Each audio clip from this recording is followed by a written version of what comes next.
It is that time of year again, friends. We are opening up submissions for speakers for this year's Podcasting for Business conference. The first PFBCon was in 2022 and came about while I, Tom Fox, and some other friends were at the always fun and valuable Podfest. And we realized that as awesome as in-person podcasting events are, they aren't always a possibility for business owners who podcast as only one of the many, many, many things that they have to do every week. So the Podcasting for Business conference was born, something that was all virtual and all recorded, and designed to fit in and around the work of running a business that so many podcasters are also needing to do. And it's time to start planning this fall's edition. It is one of my favorite things that we do every year, and I cannot wait to get going on this year's iteration.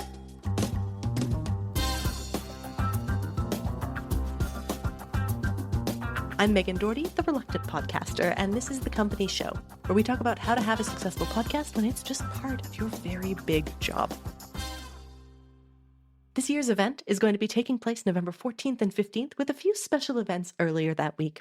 I'm looking for 10 speakers who can give specific tools and strategies to help people podcast more effectively, profitably, and pleasantly. If you've got a strategy like that you'd like to share and teach, you can head over to pfbcon.com/apply. That's pfbcon.com/apply, and fill in the form and let me know all about it. Today, to inspire your thinking, I'm sharing several, although by no means all, of my favorite clips from last year's expert lineup, starting with some important advice about titles from Alex Sanfilippo. And so many of us get really creative. And I'm not trying to be rude or mean, but we get creative and clever with our podcast title. But you wonder why people aren't finding your podcast. It's because nobody knows what the podcast show about everything is. No one knows what that is. So you want to make it very clear, even in your show title. And you can change your podcast title whenever you want. It doesn't mess anything up. You can do it at any point. There's nothing to it. You literally go to your hosting provider, change it, enter, save, done. Don't like it, go back and change it a week later, right? You can do whatever you want. But the thing is, you want to make sure that your show title describes what your podcast is about so that when somebody's searching for it, one, it comes up, but two, it quantifies the fact that, yep, that's what I just said I was looking for, and there it is, right? And then the other thing is your description. Let your description reinforce the title. Put the keywords in there again. Make sure that people know if they're going to even read it, keep it brief, or at least keep the topic brief. You can add more below it, but above the fold, you want people to basically say, confirmed, this is what I'm looking for, right? The next thing is your actual episode titles. Something I still see people commonly do is they say season 1, episode 4, and they spell it out, right? And then they put the guest name or something like that. That doesn't tell me anything. I'm trying to figure out how to eat healthy over Christmas so I don't put on 10 pounds. And if it says season 4, episode 5 with Alex Sanfilippo, that doesn't tell me that you're going to help me keep weight off during the holidays, right? That doesn't tell me that. But if it says how to make sure you don't put on weight during the holidays, that's exactly what I'm searching for and looking for. So you want to build things that have the exact words that people are searching for. So you want that to be in the episode titles and the episode descriptions. Again, the description helps it rank because you can use the keyword, but also reinforces it. So if I'm somebody who's like looking at it, I'm like, I might click the description and I'll read the first couple sentences. That's all I'm going to read. I'm not going to read all of it. Read the first couple sentences and be like, yeah, it's exactly what I'm describing. Listen, I'm going to hear that out. This right here, along with finding one new listener every day, is the greatest way to grow your podcast. Now, I know that you've received a bad podcast pitch in the past, one that could have been sent to absolutely any podcast under the sun, and probably was. That kind of pitch doesn't fly at the Podwise group, where Angie Trueblood emphasizes low-risk pitches with a focus on the topic that will matter to the host and their audience, not just a list of the potential guest's accomplishments. Oh, I love that you said you don't come on too strong. Carol Cox told me years ago that the reason she loved our pitches is because we always give the host an out. So contrary to typical sales coaching, where you want to use like really closing words, we use words like, we have a client who might be a good fit as a guest on your show. Like, we always give the host an out because we recognize it's their decision to make on whether or not this topic and guest is a fit for them, that they know their podcast more intimately than we do. So that's first of all around the language. The pitch for us, it's far more important the topic that we are pitching than anything that we are including about the guest. And that's where we kind of blur the line into, we're almost like content creators and content strategists, really figuring out, well, what's the topic that's going to resonate with this host's audience that also highlights me, my business, and my expertise. So if you can come up with a really compelling topic, Then you just sprinkle in a couple of like credibility markers, like, oh, I have a podcast, or I've been in business this number of years, if you've won an award. But really, that part of it should take maybe 2 sentences. The whole pitch is really not about you as the person. It's about what you can bring to that show. And we will put this has been a couple years we've done it. We'll put their full bio, but at the very end. So basically, after we sign off, we're like, okay, here's more info if you want it. But we didn't want to fill the pitch with that. Now, there is nothing wrong with approaching your guest list strategically and deploying the content that you create as a part of it throughout your business. Atiba D'Souza approaches all areas of his podcast and his business with an eye to creating win-win situations as efficiently as possible. Here's how you can use your podcast to increase the know, like, and trust factor to hurry up your sales cycle a little bit. So we are a video content marketing agency. Our entire goal is to help you shorten your sales cycle using video, okay? Now, what am I talking about here? What I'm talking about is the fact that your ideal customer is trying to build a relationship with you before they ever actually come see you, before you even know they exist. They want to feel like they're in a relationship with you. Now, we've all heard this before, and we call it know, like, and trust. Yes, they want to build know, like, and trust. Guess what? That's building relationship, right? How do you build relationship with someone? You go through things with them. You ask them questions. And your ideal customer is doing the exact same thing with you. They're going to Google and asking questions and hoping that they get an answer. Well, guess what? If you answer it, then you have any opportunity to build relationships. So that's what we help you do. We help you find those questions that your ideal customer is asking, and then answer them and position them on Google search so that you can be found by your ideal customer. They can build relationship. And let me tell you what happens. Okay. So for example, we had a doctor who said, oh my gosh, I just made the easiest $26,000 sale I've ever made. Because people come in and they feel like they know you, they feel like they love you, they trust you, and they're ready to go. And that's the beauty.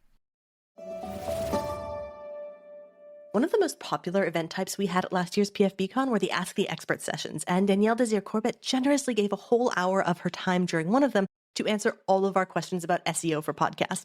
Here's one of her tips about YouTube and how it should be a part of your strategy. So I've noticed the blog posts that have no YouTube videos versus the one that do have YouTube videos, there's a difference. The one that does have these videos typically performs better. And those episodes typically have more plays because it's now in a different place, right? It's more visible out there.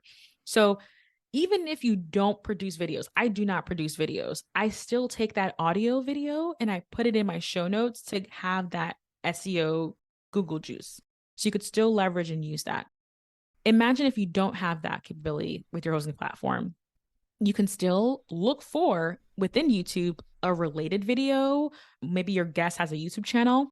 Take that video and put it into your show notes. When you have your own SEO checklist, your show notes checklist, YouTube videos are always on mine. So I'm either looking for a video I can put on that it's mine or a guest or something related that I think is relevant. Because again, I just want to benefit from having YouTube's product on my page and for Google to be like, oh, that's cool. Awesome. Next up, we've got Jeremy Enns, who is one of the best podcast marketing strategists working today. He posits that it's often easier to get a new email subscriber than a podcast one, but you can marry those two processes in your marketing. For me, it's usually it's much easier to get a newsletter subscriber than it is to get a podcast subscriber. And then once they're on my email list, then I can present them with an ongoing feed of episodes that may be interesting to them. And if I start to collect any kind of like segmentation data, then I can, if on my initial sign up form, it says, what's your biggest podcasting challenge right now? Somebody says, I want to get sponsors for my show. Then in a welcome email, I can say, hey, here are 3 episodes, my favorite 3 episodes on getting sponsors for your show. And now this person who's just signed up for my email list, they've got a curated feed of episodes that are highly relevant to them that makes it much more likely that they are going to listen to the show in the first place, have a positive first impression of the show, and keep coming back. And so for me, email, especially for business, email is like really at the core. And so if we're going to be wanting to getting people on email anyways, I feel like it's easier to get people in there and then get them into the podcast after the fact than by trying to promote the podcast, which is probably the hardest thing we can get people to take action on of anything in our content ecosystem as our main kind of promotional focus. And then the second thing, once we have developed our system and our strategy around that, the next step is to look at borrowing and leveraging other people's audiences. And so finding other brands, creators that have significant overlap or complementary audiences to ours, and then partnering up with them. And this could take many forms, could be promo swaps or feed drops or guesting, lead magnet swaps. There are near infinite ways to collaborate with other people.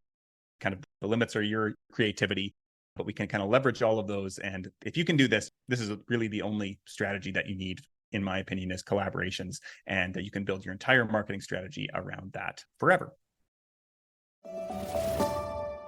Now, we've all been in a situation where an amazing guest doesn't quite get the question we were asking and maybe gives an amazing answer to something a little different than you'd intended. When that happens, Liz Covert recommends just re-recording the question and letting the guest shine with their expertise. Her presentation last year on how to interview experts was an attendee favorite.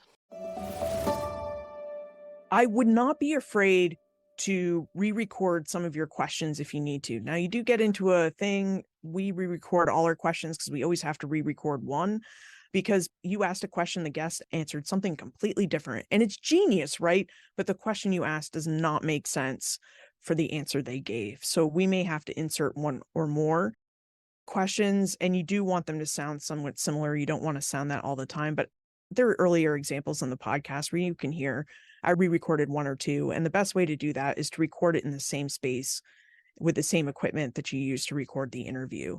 I also wouldn't be afraid to move your material around. So I told you that sometimes our guests bring up technical language. So with the task and gain system of slavery, that just came up in a conversation and the scholar just mentioned like, oh yeah, the task system of slavery, blah, blah, blah, blah, blah, and went on. And then my immediate follow-up was, for those of us who can't quite remember our textbooks, could you explain to us what the task system of slavery was? And in that particular case, what I did was I took her answer and then inserted it in the original answer. So when she said task system of slavery, and then it said something which is, and gave you the definition, and then listeners could follow along with the original answer. And I just cut that extra question out. And sometimes you just can't because of the way the conversation added, but don't be afraid to ask and leave that follow-up question in to make sure that listeners are really understanding what the guest is trying to convey to them.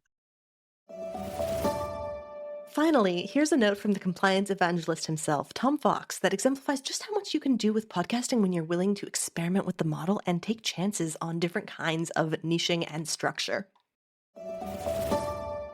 What we wanted to do was see if there's a different economic model that can be used for a rural podcast network. But as we've gotten into it for the past year, we realized that it can be used literally for any distinctive network. So our closest town is San Antonio, Texas, or our closest city, I should say, is San Antonio. So you could use the same model for a San Antonio podcast network. You could, at a podcast movement event, I met a woman who used this model, and it's where I got my idea from. She had one block in Brooklyn that she had a podcast network around, and it was all businesses, but they were consumer-facing business. So it can work in a wide variety of geographic models.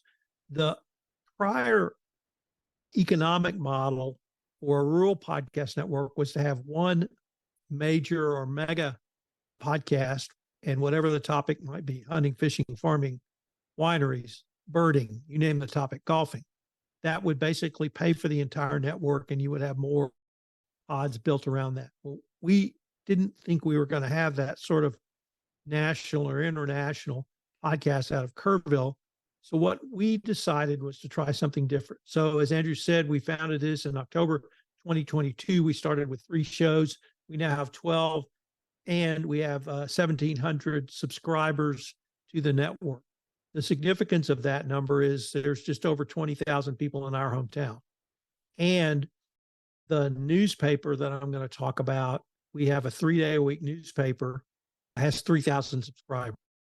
So we are fully half of what the newspaper is in 1 year in terms of subscribers. This is a list of our podcast network. And I put this here to show you really the breadth and scope. I've said this many times, and I will say it at the end of this presentation. In podcasting, the only thing that you are limited by is your imagination.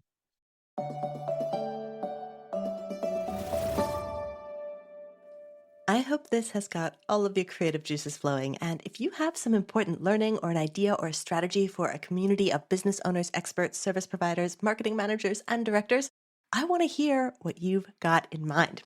If you'd like to speak or present at the Podcasting for Business conference, you will find all of the details and how to apply at pfbcon.com/apply. That's pfbcon.com/apply. Applications are going to be open until July 31st. Please tell your friends.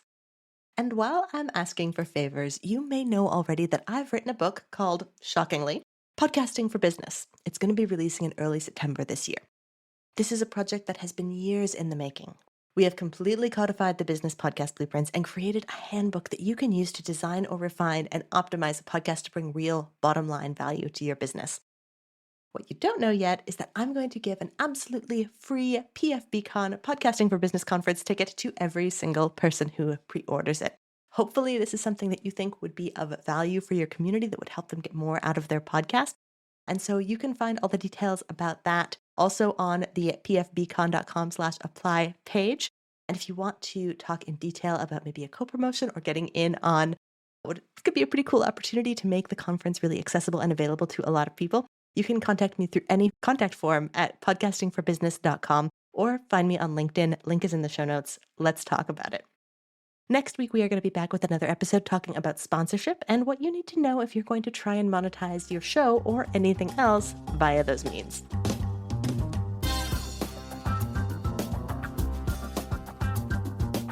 Until then, I've been your host, Megan Doherty, and the company show was produced by the whole team at One Stone Creative. If you found some value here today, the best way you can support the show is to share it with somebody that you think should have a podcast. Till next time.